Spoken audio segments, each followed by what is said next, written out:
Het faillissement van degelijke bedrijven als Steinfort Glashandel in Frenscher, maar ook bouwgigant Noppert in Jereveen, is nevens de afdeling Friesland van Bouwend Nederland nog maar het topje van de ijsberg. Omdat de bouwsector al een skoft in diepe crisis zit, binnenkrijgt nou duidelijke maatregels nodig. Maar door de kabinetscrisis stiet alles weer faai, worden besluiten opschoot en liep het een faillissement van een groot bouwbedrijf in Friesland net meer voor te komen.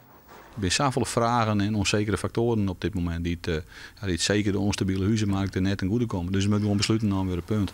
Wie in eerste instantie benamen de Lietzere bouwbedrijven de dupe van de crisis.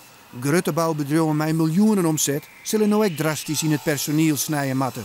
Oors dreigt het bij haar een faillissement.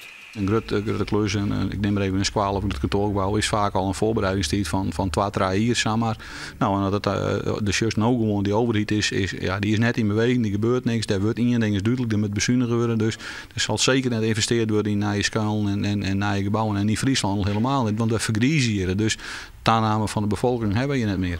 Dat de Frieske bouwraad onder spanning zit, blijkt wel uit de campagneactie van Noppert Beton in Sumar. Die liet alle klanten schriftelijk weten dat zij neer te krijgen had met het faillissement van bouwmaatschappij Noppert van het Jereveen.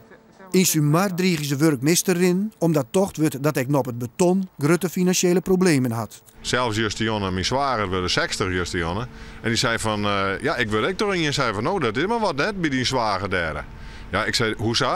Er is muis niks aan de hooi, hè? Ik zei, dat wist hopelijk ook wel beter.